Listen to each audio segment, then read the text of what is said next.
Hi, everyone. How's everyone doing today? Great. Can you all hear me? Fantastic. Okay, this has been such a great day so far. I get to see Kate Quinn speak this morning. She was wonderful. She's up there. I get to see Kim and Yasmin speak upstairs, and I'm really looking forward to getting to see the rest of the presentations today also. So thank you all so much for being here, and thank you so much to the Southern Voices Literary Festival and the Hoover Library for bringing me here. This has been wonderful, so thank you very much. So I'm especially honored to be here today in the Birmingham area because this area is home to one of my favorite writers and human beings, the incredible Patty Callahan Henry, who's the New York Times bestselling author of many novels, including The Secret Book of Flora Lee, which was a Barnes & Noble book club pick. She's also my co-host on the Friends in Fiction show. Are any of you all out there members of Friends in Fiction? Yay! Okay, great. It is a show that airs each Wednesday evening on Facebook and YouTube as a web show and drops as a podcast every Friday on all major podcasting platforms. So if you are not already watching and you love getting the story behind your favorite books straight from the mouths of the authors themselves, I do hope that you'll join us. We're Friends and Fiction, and you can find us on Facebook and YouTube.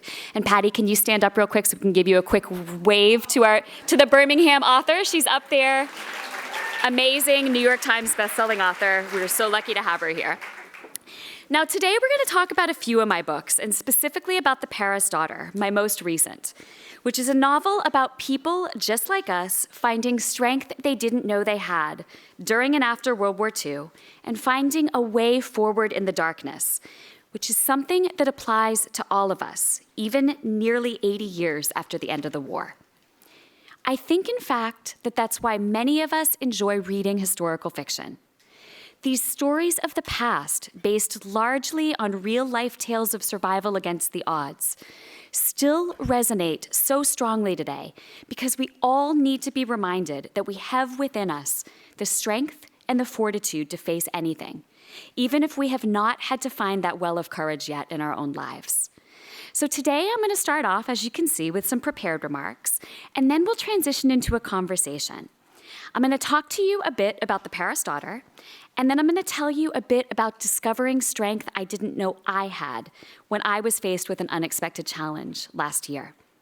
We'll talk about historical fiction, tapping into our own resilience, and the power of friendship and community.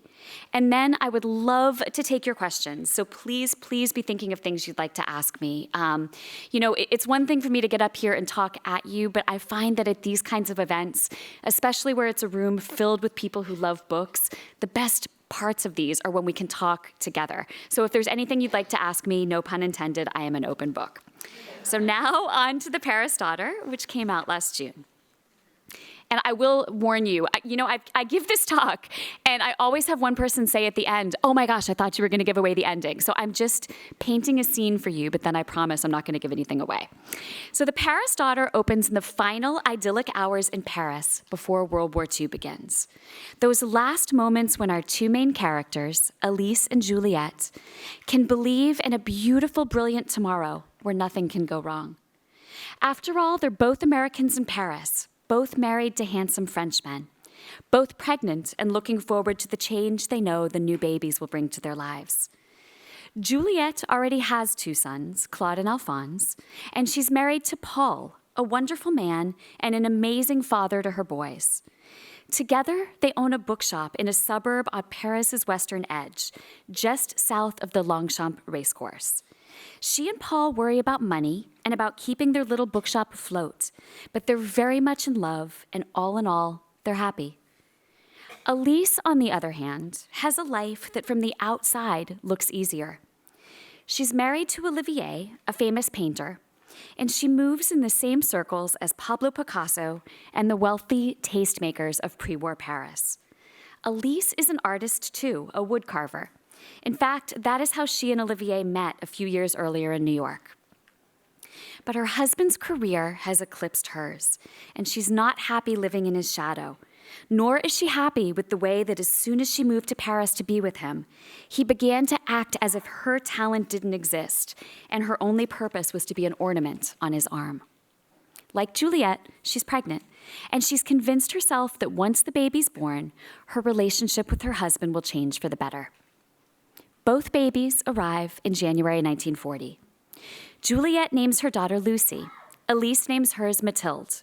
As the war swirls closer to France and Olivier begins to disappear for longer and longer periods of time without explanation, Elise and Juliet find solace in each other, becoming as close as sisters and raising their two little girls side by side. And then, in May 1940, German troops pour easily over the northeast borders of France.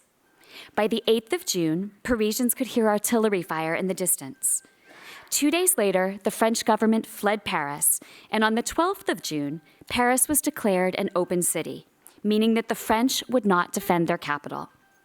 At 5:30 in the morning on June 14, 1940, the first German troops entered Paris, and by the end of the afternoon, a swastika flag hung from the Arc de Triomphe.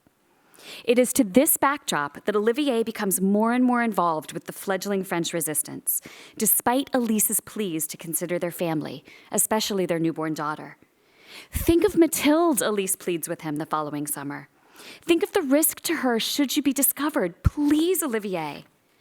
Elise, when I first met you, you took chances, he shoots back. You followed your heart, your passion, your art.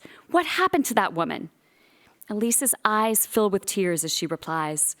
She realized that there was more to life than trying to make a mark on the world. But it's too late. Olivier is intent on doing all he can to burnish his reputation. I'm not even certain he knows what he's fighting for anymore, Elise confesses to Juliet in early 1942. He doesn't see the danger he's putting us in, Juliet. He thinks he's invincible, that we all are, but no one is invincible in war. Elise's words turn out to be prophetic. In September of 1942, Olivier is arrested, tortured, and executed. But then the news gets even worse. Elise soon learns that before Olivier died, he lied under torture, naming her as a co-conspirator in the underground, instead of giving up his compatriots. It is one final betrayal of the wife who followed him to Paris and gave up her own light so that he could shine.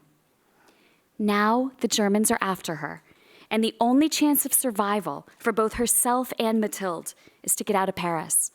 But Elise cannot take her daughter with her. For the authorities are looking for an American woman on the run with a little girl. She has no choice but to leave Mathilde with Juliet, where she'll be safe until Elise returns. But nowhere is safe in the midst of war.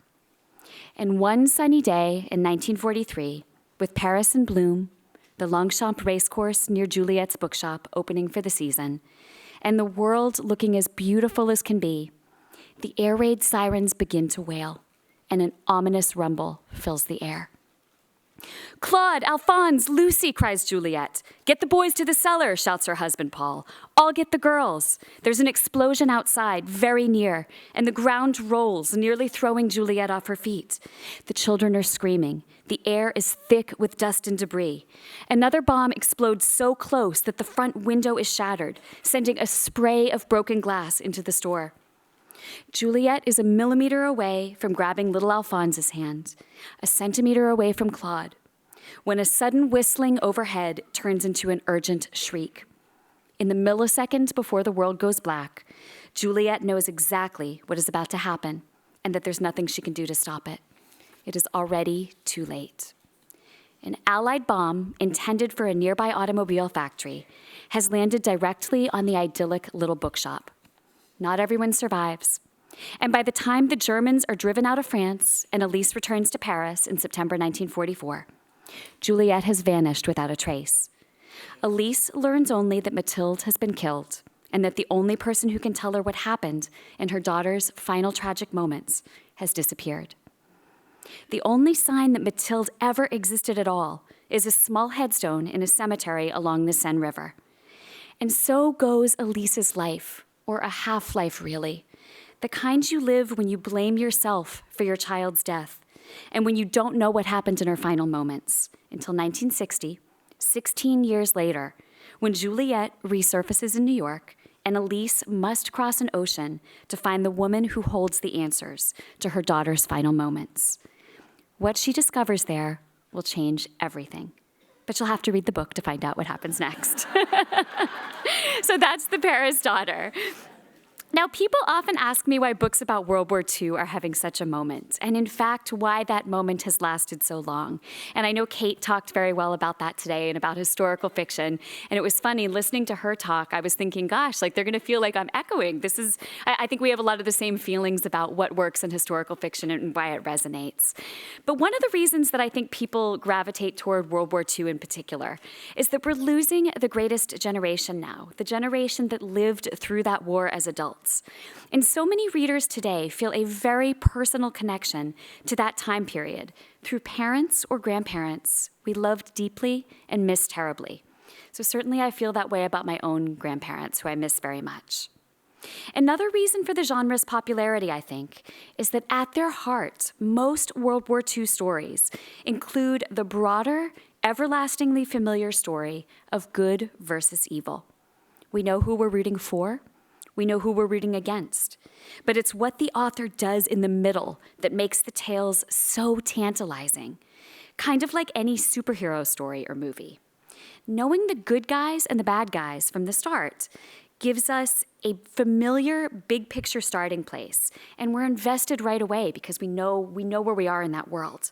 But within that paradigm, the good guys, so to speak, don't always make the right decisions, and sometimes they face challenges that seem too overwhelming to overcome. I think it's very much the same feeling when you pick up a well-researched and well-written World War II book, like The Diamond Eye or like The Secret Book of Flora Lee, which both take place largely during World War II. But to me, the thing that resonates most isn't just the nostalgia for loved ones or a lost era, nor is it the built-in stakes of a world war with clear good guys and clear bad guys. To me, the thing that sticks with us most in these stories is the everyday underdog element. The idea that every single ordinary person has it within himself or herself to rise up and be extraordinary. That's an element that never feels dated because it applies to our lives every single day. Every single day, we make small choices that add up to the big things. We are not in the middle of a world war, thank goodness, but we find ourselves often in difficult times, and we know people around us who are struggling. Do we reach out a hand to help people who are adrift? Do we do the simple, kind thing, like paying a compliment to a stranger or holding the door open for the person behind us? Or do we choose to retreat inward and worry about ourselves? On a much larger scale, those were the questions facing every single person on the European continent during World War II, and many people in the United States who stepped up for the war effort as well. For instance, take American Virginia Dalbert Lake, who was one of the inspirations for my 2018 novel, The Room on Rue Amélie, or Count Robert-Jean de Vogüé, whose heroism helped inspire my 2019 novel, The Winemaker's Wife. Now, Virginia was an American woman living in Paris at the start of the war who decided to stay rather than come home when war broke out. She helped save 67 downed airmen before she was finally arrested in June of 1944 and sent to the Ravensbrück concentration camp. Remarkably, she survived, and she went on to live to the age of 87. Count Robert-Jean de Vogüé, whose story I came across while researching The Winemaker's Wife, which is set in Champagne, France, is even more extraordinary. De Vogüé was the head of world-renowned champagne house Moet et Chandon during World War II. It was de Vogüé's job to negotiate with the German Weinführer. And yes, that was a real job. They had a Weinführer who was responsible for requisitioning wine from the wine regions of France. So he had to negotiate with this person on behalf of all the champagne houses. But behind the Germans' backs, he was doing something else. He was running the political wing of the French resistance in eastern France, right below their noses. You see, in Champagne, there was a very active resistance in those dark, chalky tunnels underground that housed millions of bottles of aging champagne. There were also arms shipments moving back and forth through those tunnels, as well as refugees trying to make it out of the country. De Vogüé was at the very center of that, and on November 24th, 1943, he was arrested by the Gestapo. He was originally sentenced to death, a decision that was overturned after much protest by his fellow champagne makers. But he was sent to several concentration camps, which he barely survived. He was released at the end of the war, and he went on to live to the age of 80. I have never, since learning that story, looked at a glass of Moet et Chandon quite the same way. And I've looked at a lot of glasses of Moet et Chandon, and I hope I continue to. And I love tackling stories like that, pieces of history that make us say, wow, I had no idea. That's the feeling I hope you get when you read one of my novels. I want you to be moved by the story, but I also want you to learn something new, something astonishing, something that changes, even if only slightly, the way you look at the world. In any case, these true stories, which often form the core and the backbone of my novels, still resonate with us 8 decades later because we can so easily put ourselves in those people's shoes. Most of us have not faced world wars, but we've all faced difficult decisions in our lives.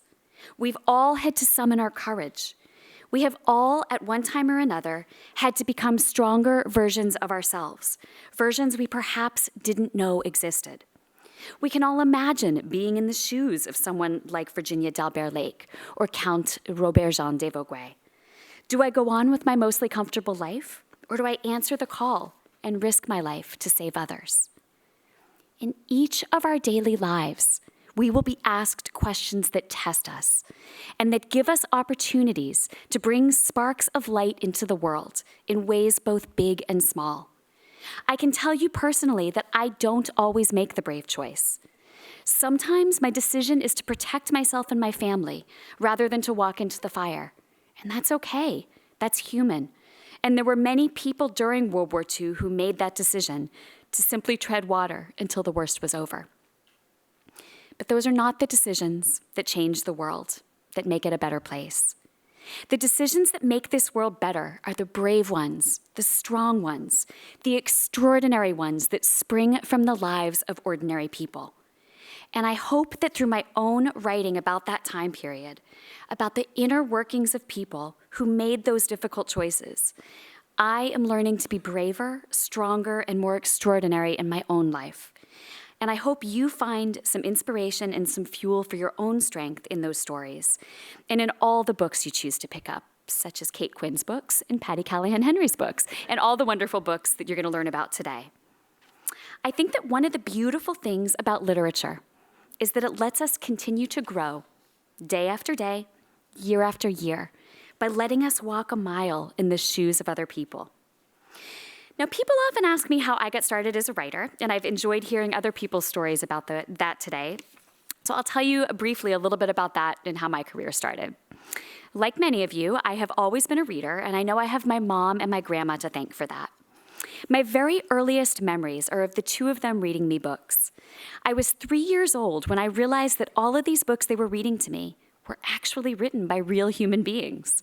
In other words, they were not just magical stories that appeared from thin air. Writing books was actually someone's job, which blew my mind.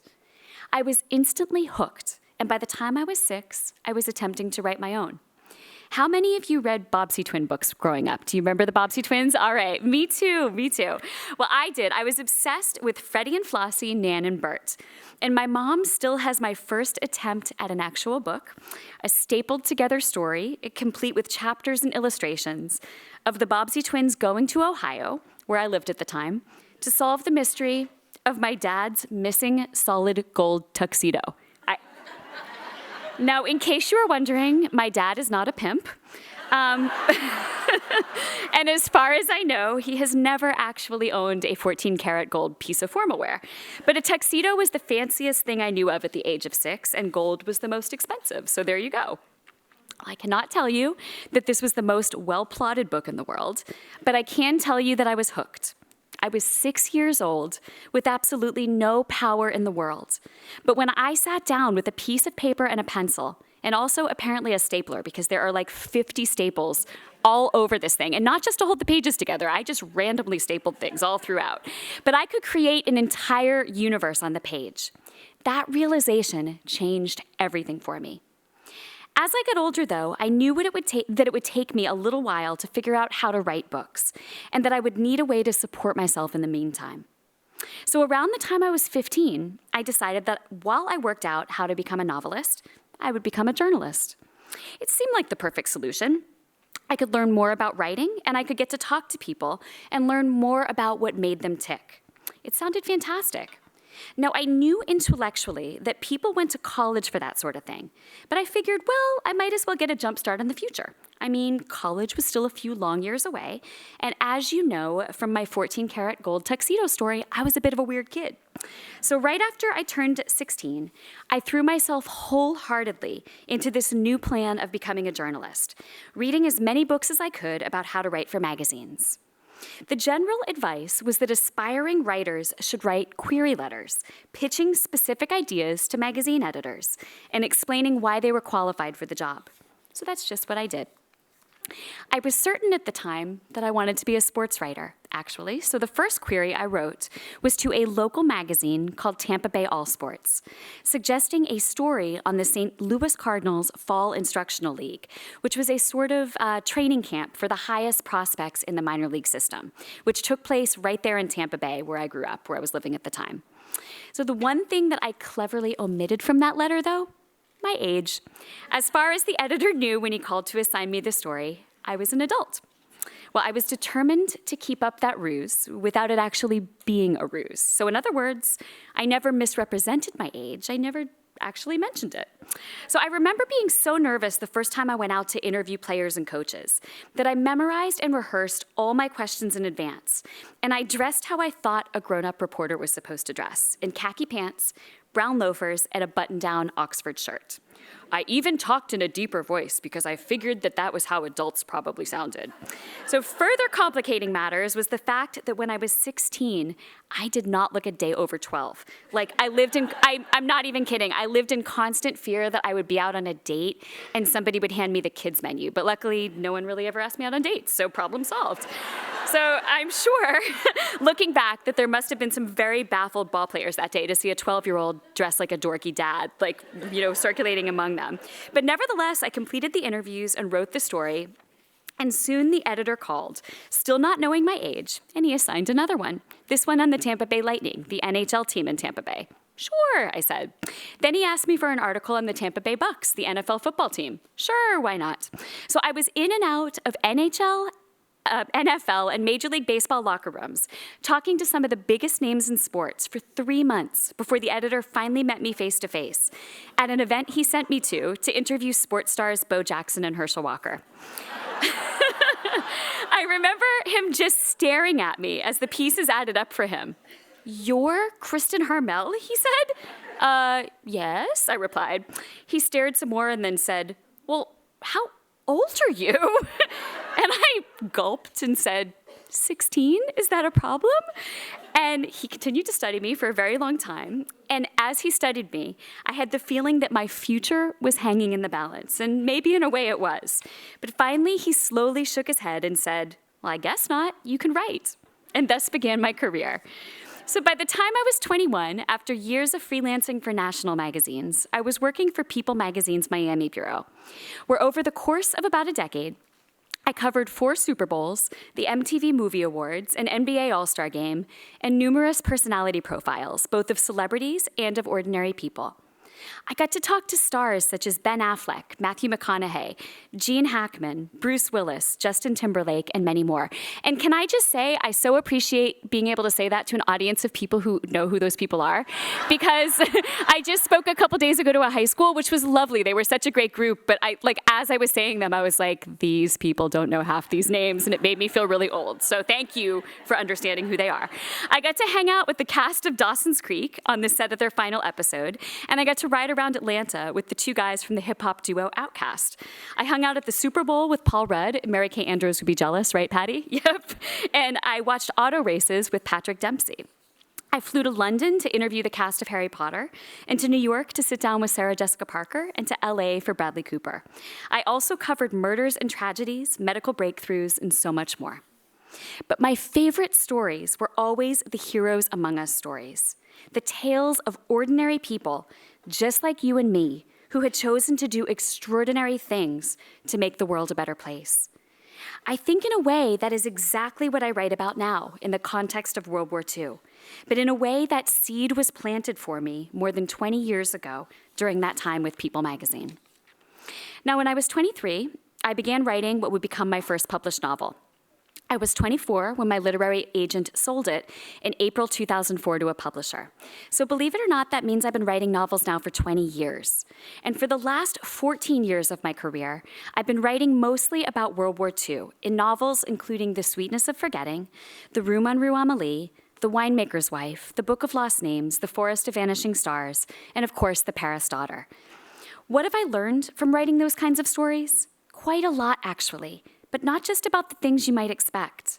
Yes, I can tell you a lot about the events of World War II, especially in France, where most of my novels over the last dozen years have been set. But I can also tell you that history teaches us that we're all stronger than we realize. It teaches us that in our darkest hours, we find the greatest strength. It teaches us to stand up for what we believe in and to think critically about things, to learn as much as we can about the world around us and the nuances of conflict so that we can make our own decisions about where we stand and why. And perhaps most of all, it teaches us that we have a responsibility to each other as fellow human beings, and that historically, the most destructive conflicts begin when we stop having respect for the basic humanity of our fellow man. The more we are pushed into our own corners, and the more we are convinced that we can or should view other people as lesser because of where they come from, or how they worship, or how they vote, the more danger we put ourselves in. And it is up to us as readers and as intelligent, discerning people to find a better way forward. It is up to us to learn from the past so that we are not doomed to repeat it.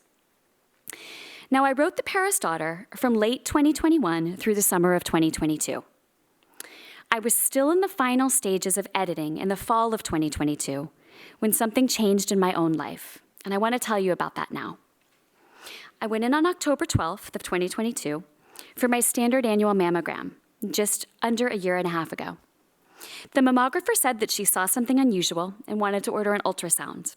So in I went for that ultrasound. The ultrasound tech spent some time with me, and then with her lips pressed in a straight line, she said she'd be right back. When she returned, she had the diagnostic radiology specialist with her. "Kristin," he said, "there's a small suspicious mass here in your right breast. Odds are that it's nothing, but you'll need to have a biopsy just in case." I left there that day, my head spinning. I was 43. I had no relevant family history of cancer. I didn't have any risk factors that I was aware of. I had not even felt a lump. So of course nothing was going to be wrong. But a week later, I went in for that biopsy. And 6 days after that, on October 25th, my breast surgeon called and told me that the biopsy was positive. I had breast cancer. And so I found myself in darkness, facing something that felt terrifying and potentially insurmountable. I had surgery to remove the mass 9 days later on November 3rd, and then on November 29th, I got more bad news that I wasn't expecting. The tumor, which was thankfully stage 1, was more aggressive than we had hoped. So in addition to radiation and surgery, I would also need chemotherapy. My heart dropped. How could my body bear that? How could my life? I had a 6-year-old son, a full schedule of speaking engagements, and a book due. But cancer is nothing if not wildly inconvenient, so off I went on this ride. I started chemotherapy on December 15th, just 10 days before Christmas. And then after I finished, I had to do 4 weeks of daily radiation. It affected all aspects of my life, from my work to my family, to my hair, to my outlook on the future. I am still not quite back to myself again. But I am here, I am alive, I am cancer-free, and I am standing in front of you. Oh, thanks. Thank you. And I am here to tell you that just like Elise in The Paris Daughter, who loses her child and manages to go on, just like her friend Ruth, who makes the painful decision to send her children away during the war, just like Ava and Remy in the Book of Lost Names, or Yona in the Forest of Vanishing Stars, we can all bear more than we know. I think that is a theme that runs through a lot of my books. We all have a reserve of strength within us that runs deeper than we realize. And often it takes a difficult chapter in our own lives, a chapter we might not have believed we could weather, before we discover that strength. I have been writing for more than a decade now about people facing the worst during the war years. And in each of those books, as I went on journeys with characters who survived loss and grief and heartache and unimaginable peril, I was writing myself into the realization that we, as human beings, are stronger than we know. When the tough times come, we might need a moment to absorb the blows, but then we stand up, we dust ourselves off, and we do what we need to do in order to survive, to protect our families and our friends, to make it to the next day, and to keep putting one foot in front of the other. During World War II, so many ordinary civilians found themselves in times more difficult than they could have fathomed. But then they found their strength and they did what they could to fight back. These books, like mine and like those of my contemporaries, remind us that we can all do that. We can all fight for ourselves, whether it's in the small moments of our lives or the big ones, like when we have to confront cancer or a lost job or a divorce or the loss of a loved one. Life is big and messy and complicated. It is not always going to work out the way we hope, nor is every moment going to be a happy one. But we can carry that weight, just like people did 80 years ago during World War II. Just like Elise and the Paris daughter is doing when we meet her again in 1960, and she realizes she must summon the strength to go to New York in search of answers. Just like people are doing now in areas of conflict around the world. And just like I did this past fall, winter, and spring, as I went through chemo and radiation and had to face some of my own deepest fears. So when you leave here today, I want you to do a few things. First, of course, I want you to read The Paris Daughter immediately and then tell all your friends about how much you loved it. But seriously, the second thing I want you to do is I want you to choose one thing that's hanging over your head, a regret you have from the past or something you're feeling badly about. And I want you to let it go. The heavier the load is on our shoulders, the harder it is to move forward. And too often we are walking around carrying burdens that are months or years old that are not actually ours to bear, just like Elise and Juliet are doing in The Paris Daughter. None of us is perfect. And if there is something that you are carrying from your past and you have done your best to do the right thing, I want you to let it go. I want you to take that burden from your shoulders. The next thing I want you to do is this. If you're a woman and you're over 40, I want you to call your doctor to schedule your mammogram if you are overdue for one. And for the rest of you, if you are overdue for any of the recommended tests that detect cancer early, whether it's a Pap test or a colonoscopy or a prostate exam or a skin cancer screening, please call your doctor and schedule that test. I did not feel a lump. My cancer was found only because I kept up with my annual mammogram schedule. So if you take one thing away from today, I hope it's that reminder. You have to take care of yourself. And that means, among other things, keeping up with all of your recommended screenings, which are there to save our lives. So the final thing I want you to do is this. I want you to look around you. I want you to look at the person on your left. Thank you. I always love it when you play along. I want you to look at the person on your right. This is like a game of Simon Says, right? No, you may know them, you may not. But here is something to think about. We are all in this together. Life is tough, and there are a lot of things that divide us. But we have more in common than we have separating us. And that is something that books like this, where people from different backgrounds come together for reasons bigger than themselves, can teach us. And as Elise and Juliet and their friend Ruth discover in The Paris Daughter, not only are we stronger than we know, but we are stronger when we commit to doing what we can for the greater good and for each other. Together, we can survive anything. So thank you so much for listening to the prepared portion. And I see we have 10 minutes on the clock for Q&A, and then I know you are all probably very hungry, so I will endeavor not to keep you a moment past 12:15. But I would love to answer questions, and I do have to say I don't have very good hearing. I lost some hearing during chemotherapy, so if you ask a question, if you could just speak up a little bit, and I might have to ask you to repeat it. I would appreciate that. So what can I answer? Anybody? Okay, yes, thank you, yep. So you're an accomplished novelist. Is there a book, well, first of all, thank you for using your platform for such an inspiring message and such an important reminders for all of us. But you have a lot of novels. Is there one of which you're particularly proud? Of my novels? Yes. The question was, is there a novel of mine of which I'm particularly proud? Wouldn't it be awesome if someone stood up here and was like, no, they're all terrible. Don't read any of them. No. I'm not proud of any. Okay, so when people ask me that, I always say I think my most recent novel is usually the one I'm proudest of. And the reason I say that is because I feel like I'm still growing and developing as a writer, even though I've been doing this for 20 years. And I hope I feel that way until the day I die. I mean, I think that's how we should all feel when we are approaching craft. As Kate said earlier, and put so beautifully, in the words of Susan Meisner, I think it was, we're not swimming the same lap over and over again. We have to figure out something new every time. And to me, it's that pushing ourselves to do something new and tackle something challenging that lets us continue to write, hopefully, better and better books. So I look back a few books, and I struggle. I struggle with reading them because I think like, oh gosh, I would have done this differently and I would have done that differently. But again, I hope I always feel like that because it means I'm continuing to grow. So the book I'm proudest of now is probably The Paris Daughter. I also feel proud of really having pushed myself in The Forest of Vanishing Stars, which was the previous book that came out. That book is set in the wilderness of eastern Poland in an area that's now Belarus. And I had to start from scratch. I knew nothing about that area of the world. It's actually not that far away from the area of the world Kate was writing about in The Diamond Eye.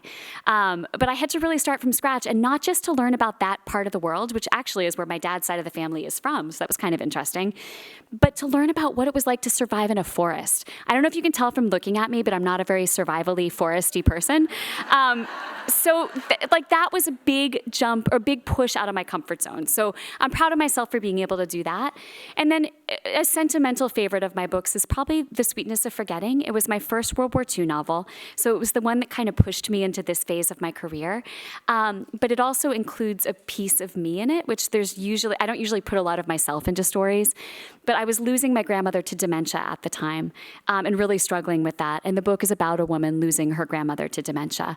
And so that book in a lot of ways is very much a time capsule of that moment with me and my grandmother, that moment in time. So I think that'll always mean something to me. Did that answer the question? Great, thanks for the good question, thank you. What else can I answer? Yes? What do you like to read in your free time? What do I like to read? Well, my main reading list, I would say, is composed of Patty Callahan Henry and Kate Quinn. No, you guys are buying me drinks later, right? No, I'm just kidding.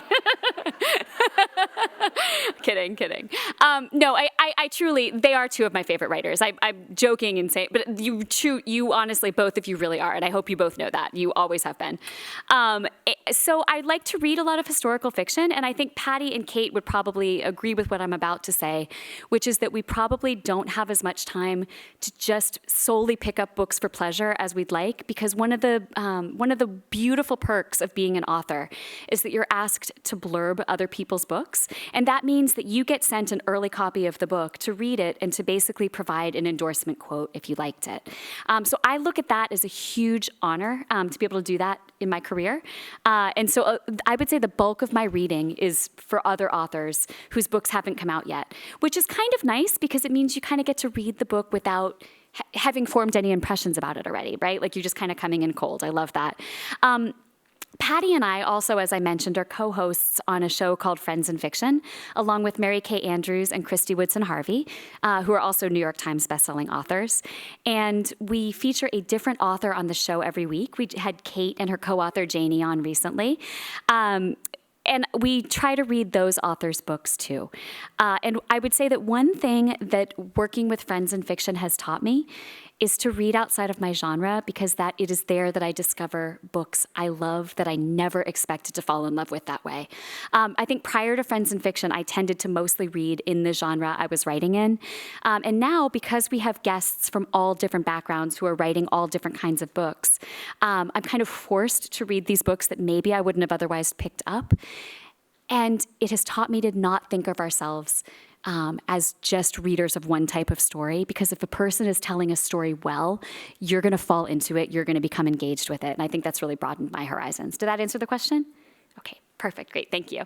Can I answer anything else? We've got about 5 more minutes. Yes, back there. Oh, yeah. Thank you for sharing your experience with your illness. I wondered if you have plans to write a memoir about that experience. Sorry, if I have plans to write about my experience? Yes. Like with cancer? Yes. Okay, great question. Okay, the question was, and thank you all for speaking up, I appreciate it. Sorry for my lousy ears. The question was whether I plan to write about my experience with cancer. And that is a really good question, and it's something I have asked myself and thought about.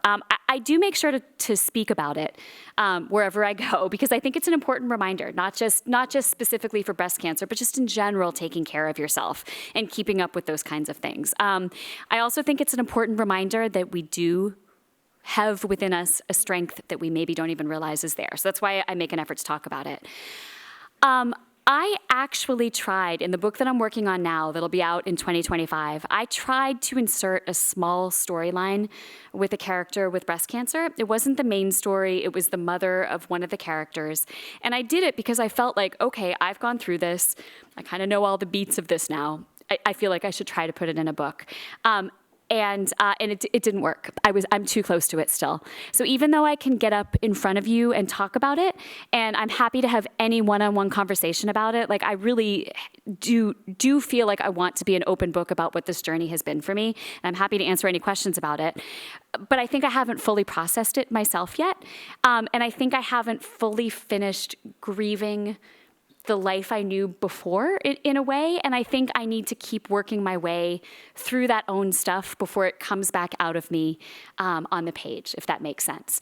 But I have realized that in this book that I'm working on now, the main character, who we meet when she's 14 in World War II, and then who we meet again when she's 89 in 2018, she is someone who thinks a lot about how she's lived all these years, even when those years weren't a guarantee.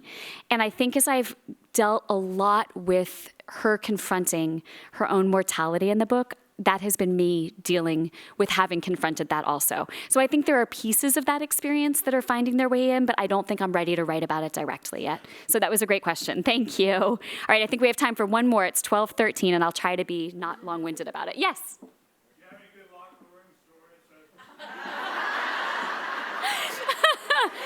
Do I have any good locker room stories? Yes, I do have good locker room stories, but you look like a polite audience, so I'm not sure. No, I'm kidding.